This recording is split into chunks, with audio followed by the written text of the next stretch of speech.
Lévitique chapitre 23, verset 10 à 14. C'est la deuxième fête, dans la fête des pains sans levain, le Chamoisi. On dit que le lendemain de la Pâque, durant 7 jours, du 15 au 21 du mois de Nissan, le 15 au 21 du mois de Nissan, ils vont célébrer cette fête des pains sans levain. On dit durant 7 jours qui succèdent la Pâque, les Israélites mangeaient du pain sans levain. Et ils commémoraient aussi la sortie de l'Égypte. Deutéronome chapitre 16, verset 4 à 8. On lit Deutéronome chapitre 16, à partir du verset 4 à 8. Voilà. On nous dit ici que, verset 4, on ne verra pas chez toi de levain sur tout ton territoire pendant 7 jours. Aucune partie des victimes que tu sacrifies le soir du premier jour ne sera gardée pendant la nuit jusqu'au matin. Tu ne pourras pas faire de sacrifice de la Pâque à n'importe lequel des endroits que l'Éternel ton Dieu te donne pour y habiter. C'est à l'endroit que l'Éternel ton Dieu choisira pour y faire résider son nom que tu feras le sacrifice de la Pâque. Tu le feras le soir au coucher du soleil. Au moment que tu sortis d'Égypte, tu feras cuire la victime et tu la mangeras à l'endroit que l'Éternel ton Dieu choisira. Le matin, tu mangeras. Tu pourras repartir et t'en aller vers tes tentes. Pendant 6 jours, tu mangeras des pains sans levain et le 7e jour, il y aura une assemblée solennelle à l'honneur de l'Éternel ton Dieu. Tu ne feras aucun travail. Donc on voit ici que notre modèle Jésus est né à Bethléem. Bethléem signifie quoi? La maison du pain. Et Jésus est le pain de vie qui est descendu du ciel. Jean 6, 30 à 50. Il a dit, je suis le pain de vie qui est descendu du ciel. Il n'y a pas comme vos pères qui ont mis la manne des sommes. Voici le vrai pain qui est descendu du ciel que votre père vous donne à manger. Il dit pur, sans défaut. Maintenant, il dit ici, le levain ici, c'était quoi? Ça s'apparente au péché. Il dit ici que le disciple du Mashiach demeure dans la vie de sanctification. Parce qu'il est sans levain. Matthieu chapitre 17, verset 6 à 11. Et il témoigne au quotidien par son comportement. C'est encore une autre fête du printemps. Et il porte du fruit. Jean 15, 4. Donc, on va rester sur les deux fêtes-ci qui vont nous orienter concernant sa mort. Maintenant, ici, tu réalises que quoi? Le matin de 18h et le soir de 6h, c'est un jour chez eux. Ce n'est pas comme dans le calendrier gréco-romain qu'on commence à compter de minuit jusqu'à minuit. Non. Là-bas, c'était des jours de 12 heures. Maintenant, on a la Pâque. Lévitique chapitre 23, à partir du verset 5. Parce qu'il disait qu'il a été mis à mort après avoir mangé la Pâque. Lévitique 23 à partir du verset 5.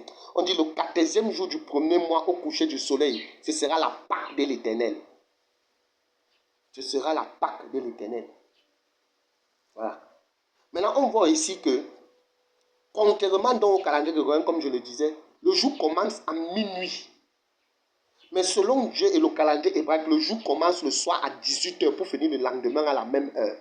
Ça veut dire que les gars, quand ils ont institué le concile de Nicée, ils ont, voilà les dogmes qui avaient été défendus et adoptés. Le concile, c'est quoi? C'est une assemblée générale que les catholiques romains ont instituée depuis des siècles, d'où tous les prêtres se réunissent pour décider du fonctionnement de l'Église dans le monde entier, commençant déjà par eux. Dogme défendu, donc on dit la dogme de la coexistence du Père et du Fils. Regarde les fausses doctrines. La mise en place du concept de la Trinité. Le symbole de profession de foi de Nicée, la Sainte Trinité, le Père, le Fils, le Saint-Esprit, ça n'existe pas dans la Bible. Mais eux, ils le font. D'où tu vois, on a lu le livre de Romains qui nous dit que la vérité sera changée en mensonge. On a le célibat des prêtres qui a été imposé.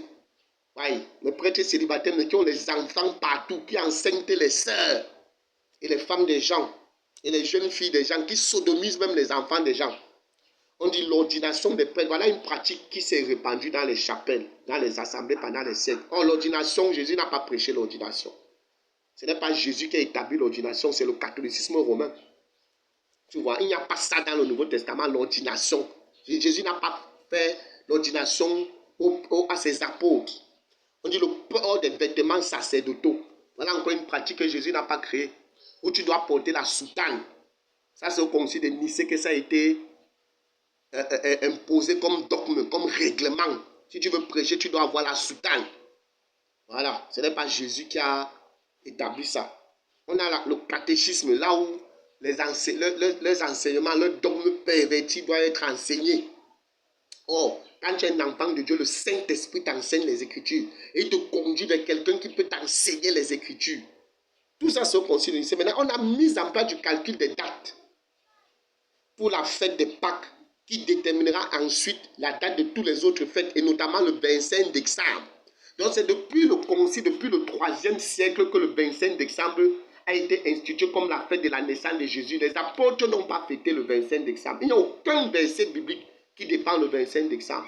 Mais tu vois, eux, ils ont institué ça, ils ont établi ça. Tu vois. Et ils ont institué aussi l'Eucharistie. Tu vois, c'est grave. Donc, pendant que les Juifs avaient leur calendrier et leurs fêtes, eux aussi, au concile de Nicée, ils ont imposé leur calendrier et ils ont imposé leurs fêtes. Tu vois, pour supplanter ce que Dieu avait établi.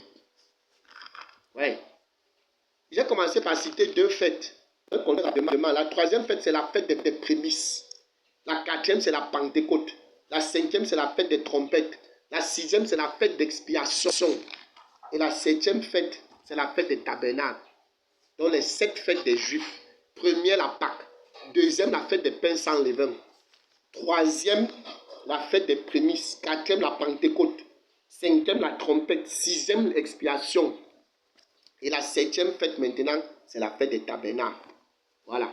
Donc maintenant, pour le Seigneur, on est à la Pâque. Tu vois un peu? Maintenant, on nous dit ici que quoi? La Pâque, c'était le soir du 13 jusqu'au lendemain matin du 14. Tu vois? Du 14 et du mardi. Le soir de lundi le 13 au lendemain mardi le 14. Maintenant, on dit ici que le début de la Pâque, Matthieu chapitre 26, verset 17. Ça nous parle du début de la Pâque. Matthieu chapitre 26, à partir du verset 17.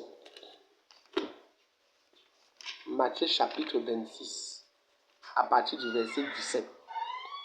On nous dit ici que, c'est pour ça qu'on lit beaucoup, frère, c'est la lecture qui fait la connaissance. Le premier jour des pains sans levain, les disciples s'adressaient à Jésus pour lui dire, où veux-tu que nous préparons le repas de la Pâque? Tu vois un peu? La fête des pains sans levain. Tu vois?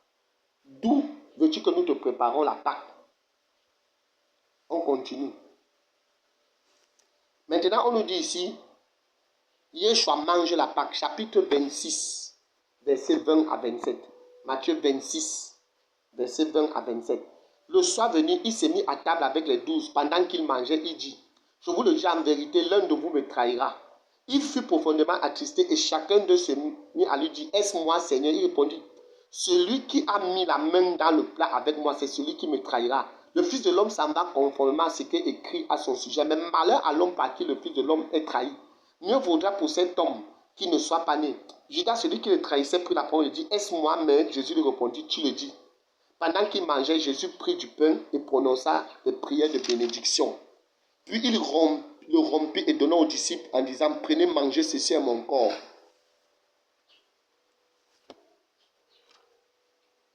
Car ceci est mon corps. Il prit ensuite une coupe et remercia Dieu. Et il leur donna en disant, buvez-en tous, car ceci est mon sang, le sang de la nouvelle alliance qui est versé pour beaucoup, pour le pardon des péchés. Voilà. Donc nous voyons ici, on continue au verset 29. Je vous le dis, je ne boirai plus désormais de ce fruit de la viande jusqu'au jour où je laborerai de nouveau avec vous dans le royaume de mon Père. Il est arrêté à Gethsémane et il est conduit chez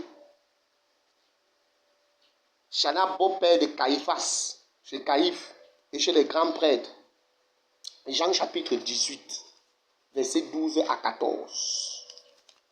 Jean chapitre 18, versets 12 à 14. On l'arrête, on le conduit devant le grand prêtre. Voilà.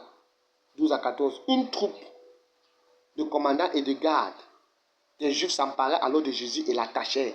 Ils amenaient debout chez Anne, car il était beau-père de Caïphe, qui était grand prêtre cette année-là. Or, Caïphe était aussi celui qui avait donné ce conseil aux Juifs.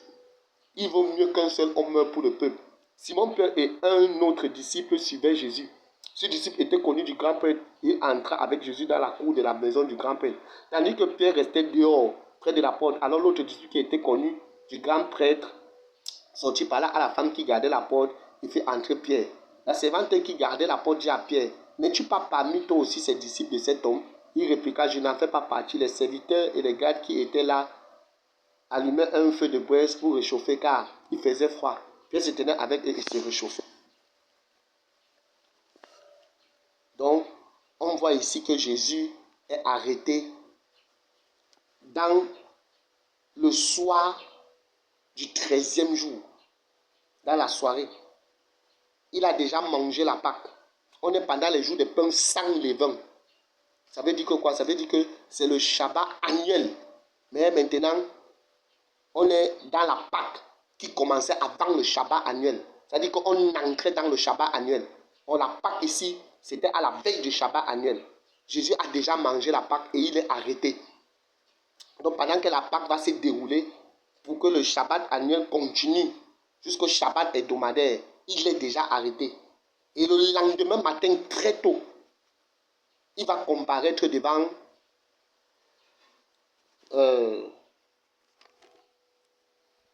il va d'abord aller au Sanhédrin. Et le mardi maintenant, qui est le 15e du mois de Nissan, le mardi dès le matin, comparé devant le Sanhédrin, tu vas lire Matthieu chapitre 26, verset 27 à 66. Maintenant, le mardi du 15 de Nissan du premier mois, le mardi dès le matin, le conseil des anciens du Sanhédrin siège, Matthieu 27, 1. Maintenant, comparaison au prétoire devant Ponce Pilate, le gouverneur, Matthieu chapitre 27, verset 2. À 9h maintenant, Yeshua est crucifié à la 3e heure, qui représente 9h. À la 3e heure. Et à 15h, il meurt. Ça veut dire qu'à la 9e heure, Luc chapitre 23, verset 44 à 46. Et Joseph d'Arimathée l'enterre, Luc chapitre 23, verset 50 à 54. Maintenant, ici, tu vois, on réalise que le mardi, il meurt pendant qu'on célèbre la Pâque. Donc, rien n'est au hasard. Rien n'est au hasard. Ça, c'est selon le calendrier hébraïque. Rien n'est au hasard. Tout est organisé de cette manière. Si on considère donc maintenant mardi, mercredi, jeudi et vendredi très tôt le matin, Jésus ressuscite. Ça fait combien de jours? Ça fait combien de nuits, frère? Donc tu vois des gens qui n'ont aucune maîtrise des Saintes Écritures, qui ne veulent pas, c'est-à-dire se cultiver scripturairement, annoncer les bêtises et les inepties sur les réseaux sociaux. Et ceux qui les réconfortent dans l'égarement, les encensent dans ça, frère. Nous, on ne doit pas rester dans l'ignorance. On doit connaître la vérité. Je vais revenir dans la suite et on va continuer pour voir ce qui s'est passé dans la suite, frère. Et tu vois ici que les versets bibliques accompagnent tout cela. Les versets bibliques sont là pour confirmer. Oh, vraiment, bien aimé, partagez ces vidéos, partagez massivement. La grâce, la faveur de Dieu te conduit, frère. Je reviens après.